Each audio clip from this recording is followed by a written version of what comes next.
Kevin Costner est connu de beaucoup pour ses rôles emblématiques dans Danse avec les loups et Yellowstone. À la surprise générale, Kevin Costner s'est enfin exprimé sur les rumeurs de son départ de la série Yellowstone, provoquant l'émoi des fans et de l'industrie du divertissement. Cependant, sa réponse a déçu les fans. Qu'est-ce qui a bien pu le pousser à s'exprimer maintenant? Et qu'a-t-il révélé exactement? Explorons la question. Mais avant de commencer, jetons un coup d'œil sur sa vie avant et après la série Yellowstone. Kevin Michael Costner est un acteur, réalisateur et producteur américain qui a travaillé pour le cinéma, la télévision et le théâtre. Il a remporté de nombreux prix, dont 2 Academy Awards, 3 Golden Globe Awards et un Primetime Emmy Award. Costner est né le 18 janvier 1955 à Linwood, en Californie, et a grandi à Compton. Il est le plus jeune des 3 fils de Sharon et William Costner, mais le deuxième frère est décédé peu après la naissance. Sa mère, Sharon Ray Costner, était assistante sociale, tandis que son père, William Costner, travaillait comme électricien avant de devenir cadre dans une compagnie d'électricité. Les racines de la famille Costner sont diverses. Leurs ancêtres allemands se sont installés en Caroline du Nord dans les années 1600. Et ils ont également des ancêtres gallois, écossais, irlandais et anglais. Kevin Costner a été élevé dans un foyer baptiste. Bien qu'il ne soit pas un grand élève, il se passionne pour la musique, le sport et l'écriture de poèmes. Costner rejoint la chorale baptiste, joue au football, étudie le piano et voue un amour particulier au western. Cette passion est née lorsque, enfant, il a vu le film de 1962, How the West Was Won, Comment l'Ouest a été gagné. En raison du travail de son père, la famille de Costner déménage plusieurs fois pendant son enfance, notamment en Californie, où il doit constamment se faire de nouveaux amis. Après avoir déménagé à Visalia, en Californie, Costner s'est finalement installé à Ventura et a fréquenté la Mount Whitney High School, où il était membre de la fanfare. En 1973, Kevin Costner est diplômé de la Villa Park High School, où il fait partie de l'équipe de baseball avec Dennis Burt. Il s'inscrit ensuite à l'Université d'État de Californie à Fullerton, CSUF, et obtient une licence en commerce en 1968.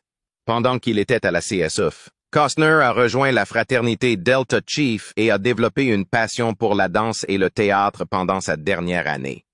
Un tournant majeur s'est produit en 1978 lorsque Costner a rencontré le célèbre acteur Richard Burton lors d'un vol de retour de sa lune de miel à Puerto Vallarta.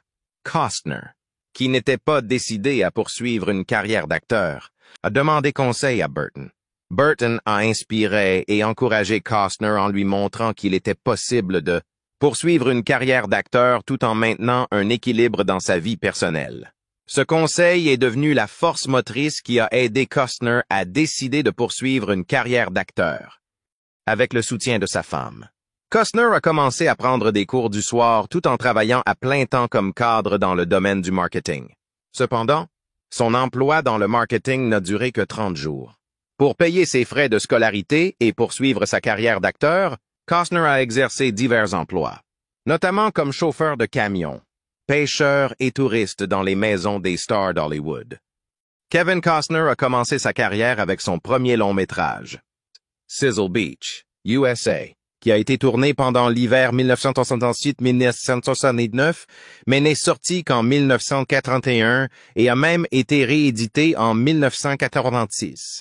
Cependant, beaucoup pensent encore que le film Touch, également connu sous le nom de Stacy's Nights, tourné en 1953 avec Eve Lilith et Andra Million, est son premier film en raison de problèmes d'emploi du temps et du peu d'informations sur le projet avant cette date. En 1982, Costner a tenu un petit rôle dans le film de Ron Howard, Night Shift. Il incarne un étudiant d'une fraternité dans une scène de fête à la morgue de New York, juste avant que les festivités ne soient interrompues par le personnage d'Henry Winkler. Bien qu'il s'agisse d'une brève apparition, on le voit tenir une bière et il semble surpris lorsque la fête est interrompue.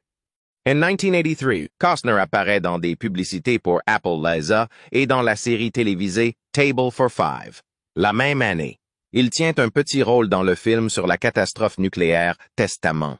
Bien qu'il ait été initialement choisi pour jouer le rôle de l'ami suicidaire Alex dans The Big Chill, Ces scènes de retour en arrière ont été coupées dans la version finale. Cependant, sa collaboration avec le réalisateur Lawrence Kasdan sur le film a ouvert la voie à de plus grandes opportunités à l'avenir.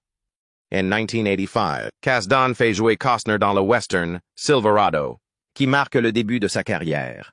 La même année, Costner apparaît dans 2 films plus modestes, American Flyers et Fandango. Il travaille également avec Kiefer Sutherland dans un film spécial réalisé par Steven Spielberg.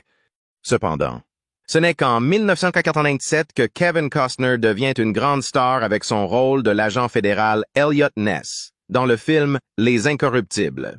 Ses rôles principaux dans No Way Out et dans le célèbre film de baseball. Bull Durham. La même année, ont confirmé sa position dans le cinéma hollywoodien, en menant la carrière de Costner à de nouveaux sommets. Les films Field of Dreams, 89 et 1988, tous deux centrés sur le baseball, l'aident à consolider son statut d'acteur de premier plan. En 1990, il participe à la création de Tig Productions aux côtés de Jim Wilson en tant que producteur associé. Dans le film épique Danse avec les loups, qui est aussi le premier film de Tig, Costner joue le rôle principal et réalise le film. Ce film a obtenu un total de 12 nominations aux Oscars et a remporté 7 prix, dont 2 pour lui personnellement, meilleur film et meilleur réalisateur. La même année, Tony Scott's Revenge est présenté au public. Le film met en scène Madeleine Stowe, Anthony Quinn et Tony Scott. Costner avait l'intention de faire le film dès le début. Dans le film d'action et d'aventure, Robin des Bois, Prince des voleurs, sorti en 1990, Kevin Costner a non seulement interprété le personnage de Robin des Bois, mais il a également réussi à produire le film, aux côtés de Kevin Costner. Christian Slater, Alan Rickman et Morgan Freeman ont également joué dans le film. Bien qu'il ait reçu diverses critiques, le film a connu un grand succès au box-office. Ensuite, dans le drame historique épique JFK, réalisé par Oliver Stone et sorti en 1991, il a joué le rôle du procureur Jim Garrison. Bien que le film ait comporté plusieurs erreurs factuelles qui ont suscité une vive controverse, le style, la mise en scène et les performances du film ont tous été salués. Grâce à son travail dans le film, Kevin Costner a été nominé pour un Golden Globe dans la catégorie du meilleur acteur dans un film dramatique. Pour son rôle de Garrison, Kevin Costner livre une performance à la fois calme et passionnée. Comme l'a dit l'éminent critique Roger Ebert dans une critique élogieuse de son écriture, il poursuit son chemin comme s'il était un homme incapable de lâcher un concept, insistant sur le fait qu'il y a plus dans l'assassinat qu'il n'y paraît. Par la suite, il produit et joue aux côtés de Whitney Houston dans le drame romantique The Bodyguard, qui sort en 1992. Le film est un énorme succès, tant sur le plan commercial que culturel. L'année suivante, il apparaît dans le drame A Perfect World, réalisé par Clint Eastwood, dans le rôle d'un criminel condamné en fuite. Selon Owen, critique de cinéma pour Entertainment Weekly, Kevin Costner apparaît aussi pathologique qu'un koala, et son charme léger contribue à accentuer les thèmes du film, à savoir la sensiblerie et le sentimentalisme. Wyatt Earp, une biographie western réalisée par Lawrence Kasdan et sortie en 1995, le met en scène dans le rôle principal, et il produit également le film. La même année, il tient un rôle important dans le film dramatique intitulé The War. En outre, Elijah Wood a joué un rôle dans le film. À mon avis, le film n'était pas très bon. Les épopées post-apocalyptiques de science-fiction Waterworld, 1995, et The Postman, 1997, ce dernier film étant également réalisé par Costner, ont été généralement ignorés par les critiques.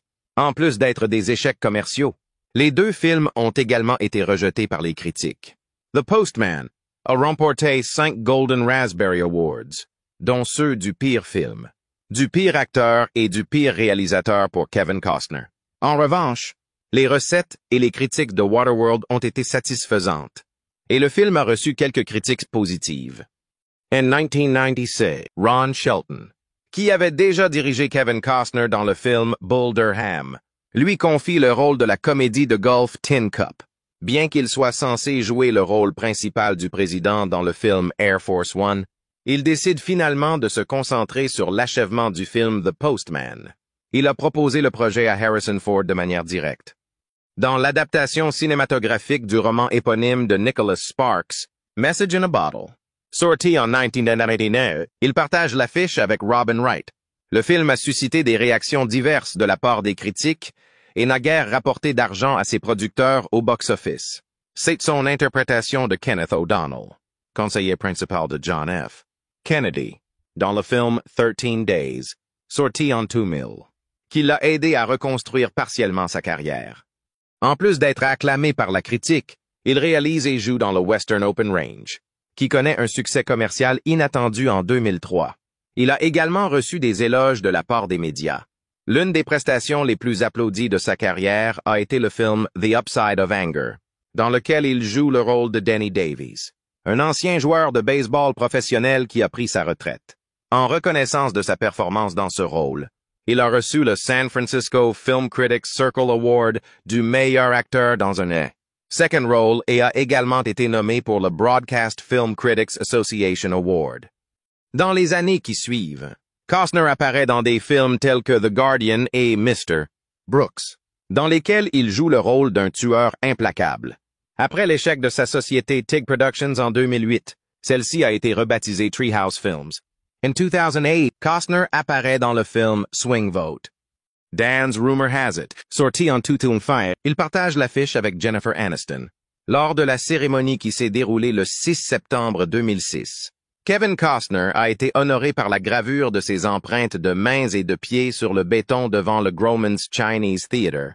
Il s'est ainsi retrouvé en compagnie d'autres acteurs et artistes de renom. Dans le film The Company Men, sorti en 2010, il apparaît aux côtés de Chris Cooper, Tommy Lee Jones et Ben Affleck. Présenté pour la première fois au Festival du film de Sundance, le film a reçu des critiques favorables. Il est sorti en salle dans le monde entier en janvier 2011. Bien que l'on ait cru que le film serait en lice pour les Oscars, il n'a pas été nommé. Après une pause de 7 ans, Kevin Costner a annoncé en 2011 qu'il reviendrait sur le devant de la scène avec le film A Little War of Our Own. En outre, il prévoyait de collaborer à nouveau avec le réalisateur Kevin Reynolds sur le film Learning Italian. Aucune nouvelle information n'a été communiquée au public à leur sujet depuis la première annonce de la production du film. En outre, il apparaît en tant qu'invité spécial dans les épisodes NFL Lockout de Field of Dreams 2 qui sont diffusés sur Funny or Die, Man of Steel, la réimagination de la série Superman réalisée par Zack Snyder. Met en scène Kevin Costner dans le rôle de Jonathan Kent. Dans le film Django Unchained, réalisé par Quentin Tarantino, Kevin Costner devait faire une apparition, mais il a été contraint de se retirer du projet en raison de conflits d'horaires. L'ascension fulgurante de Kevin Costner a captivé un grand nombre de personnes. Mais que se passe-t-il exactement dans sa vie professionnelle? Les secrets qui se cachent derrière l'acteur suscitent-ils le même intérêt? Continuez à regarder pour en savoir plus. La relation entre Kevin Costner et Cindy Silva, une camarade de classe, a débuté en 1975 alors que Kevin Costner était encore à l'université. 3 ans plus tard, le couple se marie.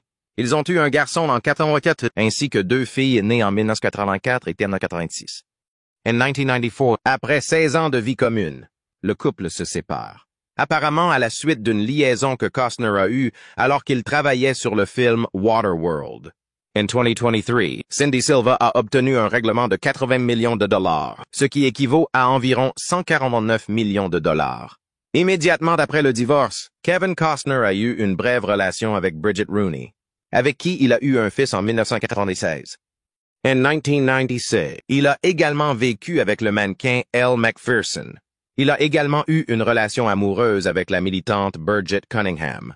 Christine Baumgartner, mannequin et créatrice de sacs à main, était la mariée le jour de son mariage, qui a eu lieu le 25 septembre 2004 dans sa propriété d'Aspen, dans le Colorado.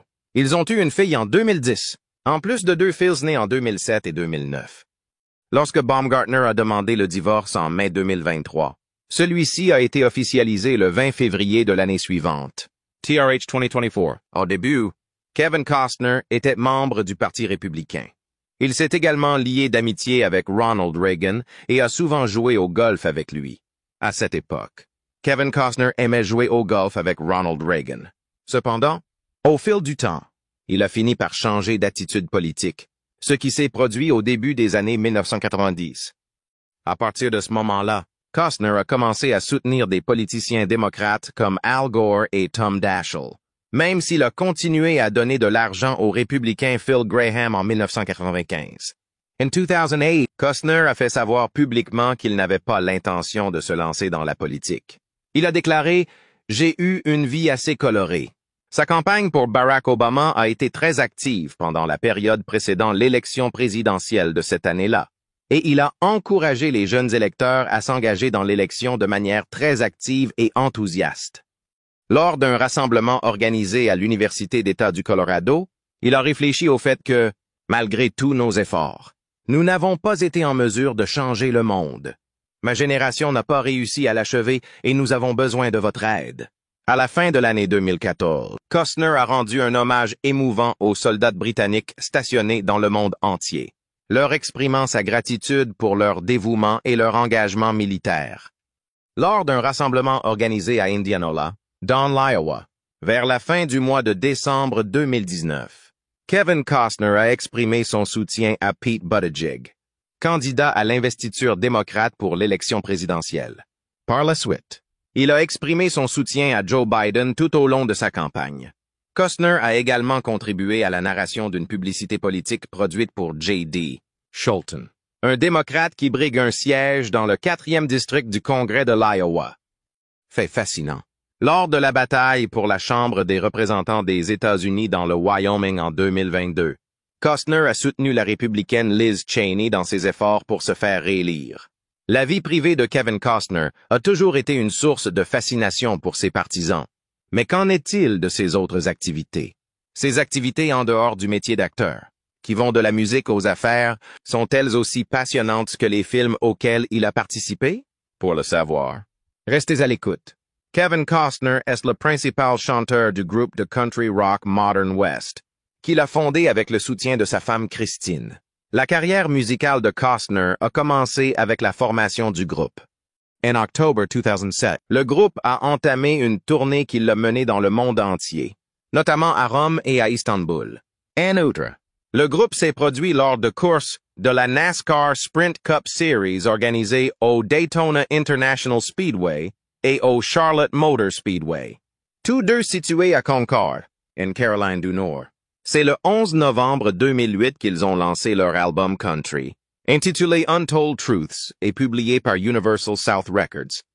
Sur la liste du Billboard Top Country Albums, l'album a atteint la position 61, tandis que sur la liste Top Heat Seekers, il a atteint la position 35. Le groupe a sorti 3 singles, Superman 14, Long Hot Night et Backyard to Radio.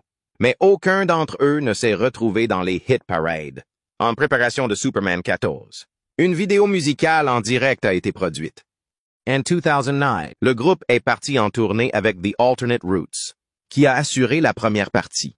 Au mois d'août, il devait se produire au Big Valley Jamboree à Camrose, en Alberta. Cependant, une forte pluie a provoqué l'effondrement de la scène principale et des gradins, ce qui les a empêchés de se produire. Malheureusement, une personne est décédée et 40 autres ont été blessés. À l'issue de la cérémonie, une vente aux enchères de charité a été organisée afin de générer des fonds pour les 2 jeunes garçons de la veuve décédée. Le repas vendu aux enchères avec Costner a rapporté 41 000 $ et la vente de 2 guitares, dont l'une signée par Costner, a rapporté 10 000 $ supplémentaires chacune. Kevin Costner et Modern West ont sorti leur 2e album studio, intitulé Turn It On, en février 2010. Juste après la sortie de l'album, le groupe est parti en tournée en Europe. Lors de la 20e édition du TELUS World Skins Game, qui s'est déroulée à Halifax, en Nouvelle-Écosse, en juillet 2012, le groupe s'est produit afin d'amasser des fonds pour la IWK Health Center Foundation. Dans le cadre de leur contribution, ils ont offert une guitare dédicacée par Costner. En outre, Costner a joué un rôle dans le film Country Roads, réalisé par Marika Schroeder. Parmi les chansons de leur dernier CD, intitulé Tales from Yellowstone, figurent celles qui ont été écrites du point de vue de John Dutton, le personnage que Kevin Costner a incarné dans la série télévisée à succès Yellowstone. Il a été décidé d'incorporer ces chansons dans la 3e saison de la série. Plusieurs des films de Kevin Costner: Telska Chasing Dreams, Bull Durham, Field of Dreams, For Love of the Game et The Upside of Anger tournent tous autour du baseball. Bien qu'il incarne un ancien joueur de baseball professionnel dans l'un de ses films, il joue un joueur de baseball professionnel dans 3 d'entre eux. L'équipe de baseball des Texas Longhorns s'entraîne et joue à Austin, au Texas, où Costner possède une propriété. Il y va de temps en temps pour assister aux matchs et aux entraînements.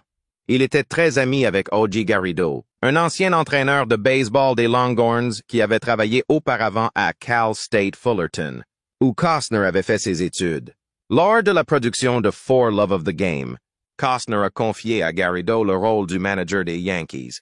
En outre, il se fait un devoir d'assister à chaque match des NCAA World Series que les CSUF Titans disputent à Omaha, dans le Nebraska. Bien que Costner ait participé aux essais de l'équipe de baseball de l'université, il n'a pas été sélectionné. En outre, Costner était actionnaire des Lake County Fielders, un club de baseball qui jouait dans la North American League et était situé à Zion, dans l'Illinois. Les Lake County Fielders étaient une équipe de baseball indépendante. Le nom de l'équipe faisait référence à Field of Dreams, et l'emblème de l'équipe représentait un joueur debout dans un champ de maïs entouré de maïs. Lors du match de la Major League Baseball qui s'est déroulé au Field of Dreams de Dyersville, dans l'Iowa, le 12 août 2021, Costner a fait entrer sur le terrain les New York Yankees et les Chicago White Sox. Il a ensuite fait une brève déclaration. Entreprises commerciales. Entreprises par Costner. En vertu d'un brevet que Kevin Costner avait obtenu du gouvernement des États-Unis, il a acheté en 1995 une entreprise spécialisée dans la production d'équipements de séparation du pétrole.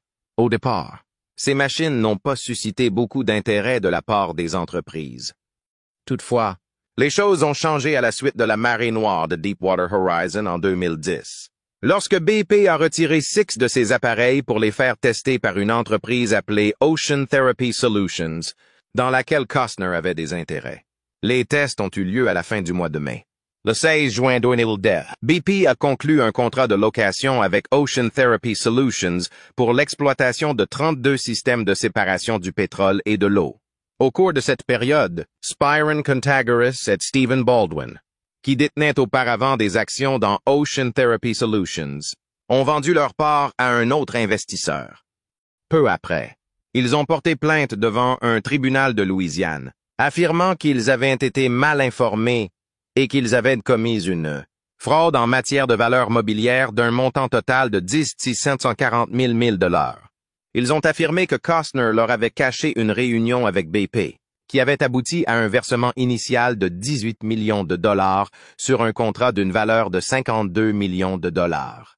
Ils ont déclaré qu'après le versement initial, mais avant toute annonce, un autre investisseur a utilisé une partie de cet argent pour racheter leurs actions, ce qui signifie qu'ils n'ont pas été inclus dans les gains résultant de la vente réussie de la société. Baldwin et Contaguris auraient été informés, contrairement aux remarques publiques faites par Costner, Ocean Therapy Solutions, BP et d'autres personnes, que BP était toujours en phase d'acquisition des machines et ne s'était pas encore engagé à les louer.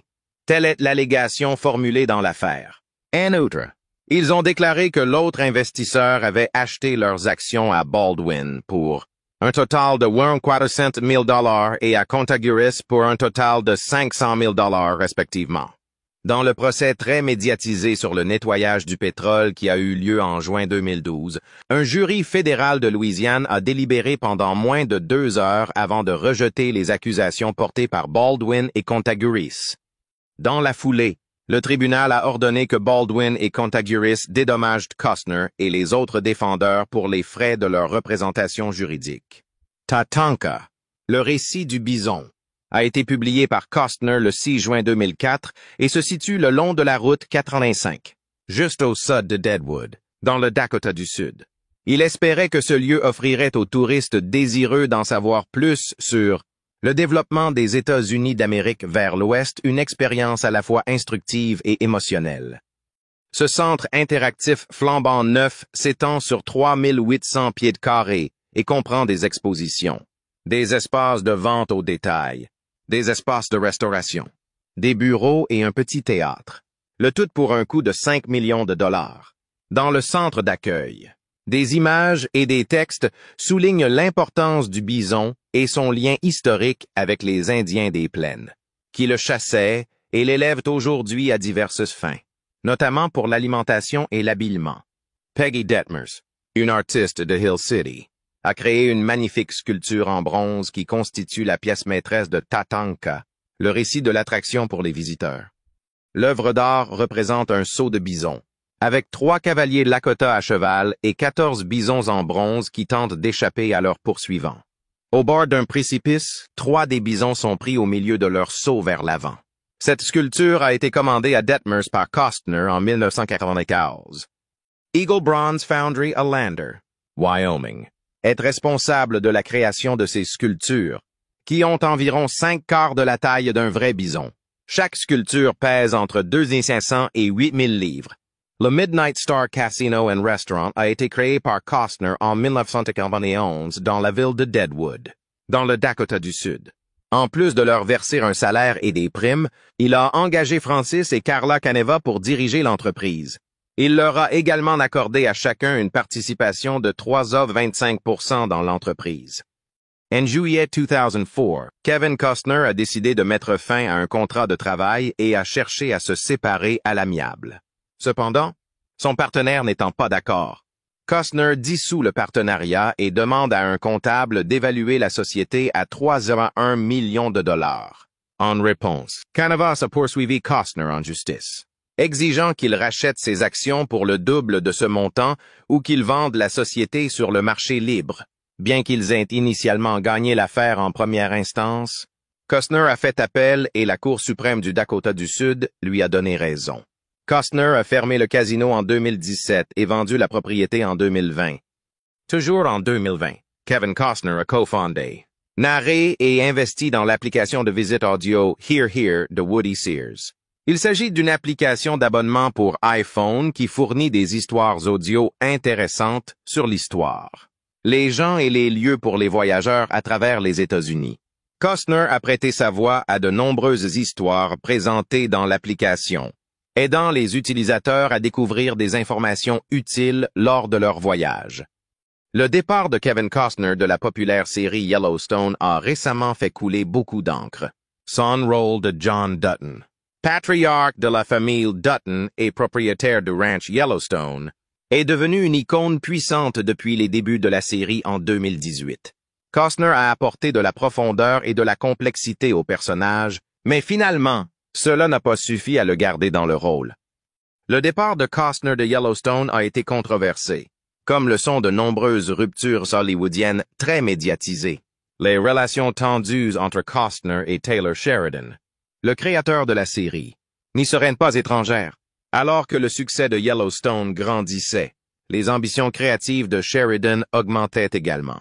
Cependant, selon Costner, il semblait que Sheridan en faisait trop, ce qui a conduit à un conflit entre les deux et à la décision de Costner de se retirer du projet. L'approche ambitieuse de Taylor Sheridan a donné lieu à des intrigues de plus, en plus complexes et à des interactions plus profondes entre les personnages de Yellowstone. Cela a non seulement enrichi le contenu, mais aussi renforcé l'attrait de la série. Toutefois, cette croissance a également exigé davantage de dévouement de la part des acteurs, en particulier de Kevin Costner, qui a joué un rôle central dans la plupart des grandes intrigues. Au fur et à mesure que la série prenait de l'ampleur, la charge de travail accrue a commencé à entrer en conflit avec les autres projets de Costner, en particulier Horizon, un western épique dont il rêvait depuis longtemps et qu'il avait l'intention de réaliser. Costner, comme beaucoup de ceux qui doivent équilibrer leurs engagements professionnels, a dû faire face à des difficultés. Il a été rapporté qu'il voulait réduire la durée du tournage de Yellowstone pour se concentrer sur Horizon, ce qui a provoqué des tensions sur le plateau. Taylor Sheridan, connu pour sa méticulosité et sa direction exigeante, aurait été mécontent du manque de présence de Costner sur le plateau, son personnage John Dutton étant un élément essentiel de l'histoire. Il a également été question de divergences créatives entre les deux acteurs, Bien que cela reste spéculatif, certains ont suggéré que Costner et Sheridan avaient des idées différentes sur la façon dont John Dutton devait être développé dans les saisons suivantes. Costner a contribué à façonner le personnage de Dutton, mais au fur et à mesure que la série avançait, il est devenu évident que la vision de Sheridan pour l'histoire ne correspondait pas tout à fait à celle de Costner. Si les directeurs de série ont souvent le dernier mot, il n'est pas rare que les acteurs développent un lien avec leurs personnages. Ces divergences créatives ont pu exacerber les tensions déjà existantes en matière de calendrier et de contrat. Après plus de 30 ans de carrière d'acteur, le retour de Costner à la réalisation a marqué une étape importante dans sa carrière. Et il avait de grands projets. Yellowstone, avec sa flexibilité et un showrunner prêt à prendre des décisions audacieuses, ne semblait plus correspondre à la vision à long terme de Costner. Les discussions sur son avenir dans la série ont atteint un point de tension lorsque Costner a exprimé sa réticence à s'engager dans un calendrier de tournage à long terme. Il était donc difficile de planifier les futures saisons de la série, d'autant plus qu'il avait été prévu de prolonger Yellowstone sur 7 saisons. L'avenir de Costner étant incertain, l'équipe de production a commencé à tourner la seconde moitié de la 5e saison en pensant que ce serait la dernière, bien que ni Costner ni l'équipe de production n'aient expliqué publiquement les raisons de son départ. Le départ de Kevin Costner a constitué un tournant majeur et il est devenu évident que Yellowstone se poursuivrait sans son personnage principal. Les fans ont ressenti des émotions douces amères, car la série s'est achevée au cours de la 5e saison. Mais plusieurs séries dérivées ont été développées pour poursuivre l'héritage de Yellowstone.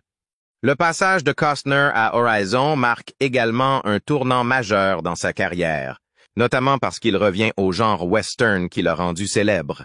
Le projet entre en résonance avec ses succès passés, notamment Danse avec les loups, qui lui a valu 2 Oscars, celui du meilleur réalisateur et celui du meilleur film. La passion de Costner pour les westerns a toujours été présente, et son retour au genre avec Horizon représente un profond désir d'honorer son héritage cinématographique. Mais l'avenir de la série Yellowstone reste prometteur, puisque la franchise se développe avec des spin-offs qui explorent l'histoire de la famille Dutton et d'autres éléments de l'Ouest américain. Le premier spin-off, 1883, qui débutera en décembre 2021 sur Paramount+, est un prequel de Yellowstone et suit la famille Dutton à la recherche d'un nouvel avenir. Ensuite, 1923 débutera en décembre 2022, déplaçant la chronologie au début du 20e siècle, où la famille Dutton fait face aux défis de la prohibition, de la Grande Dépression et de la montée du crime organisé. Avec l'expansion de l'univers de Yellowstone, la série continue d'être forte, même si le départ de Costner entraînera certainement de nombreux changements dans l'histoire et la direction de la série. Restez à l'écoute pour connaître les nouveaux développements de la famille Dutton dans les spin-offs et la suite de la série. L'univers de Yellowstone continue de tourner autour de Jacob Dutton, interprété par Harrison Ford, et de sa femme, Cara Dutton, interprétée par Helen Mirren. Les 2 préquels, 1883 et 1923, explorent les origines de la famille Dutton et les défis auxquels elle a été confrontée au fil des générations. Taylor Sheridan, le créateur de l'univers, a l'intention de l'étendre encore davantage. L'un des projets à venir est un spin-off provisoirement intitulé 666, qui se concentre sur un ranch de bétail historique jouant un rôle clé dans l'histoire de Yellowstone. Bien que la chronologie de ce spin-off ne soit pas encore claire, on s'attend à ce qu'il explore la vie des éleveurs qui maintiennent l'héritage de l'élevage dans l'Amérique moderne, reflétant l'esprit fort et l'identité de l'Ouest. Ann Outer, le spin-off 1944 a été annoncé en février 2023, mais les détails concernant le casting, l'intrigue et d'autres spécificités n'ont pas encore été révélés. Enfin, il y a The Madison, un nouveau spin-off de Yellowstone qui devrait débuter en 2024, avec la possibilité d'avoir un casting complètement nouveau. Cependant, vu le nombre de projets que Sheridan supervise, y compris plusieurs séries se déroulant en dehors de l'univers de Yellowstone, des questions subsistent quant à la manière dont il équilibrera et développera toutes ces histoires à l'avenir. Cela promet d'apporter de nouvelles surprises et de la créativité aux fans de la série. Cette stratégie audacieuse conduira-t-elle à une série de succès ou pourrait-elle se retourner contre Horizon, Regrettez-vous sa décision de quitter Yellowstone? N'hésitez pas à nous faire part de vos commentaires dans la section ci-dessous. Nous serions ravis de vous entendre. Et n'oubliez pas d'aimer la vidéo et de vous abonner à la chaîne pour des mises à jour plus intéressantes. Merci et à bientôt dans les prochaines vidéos.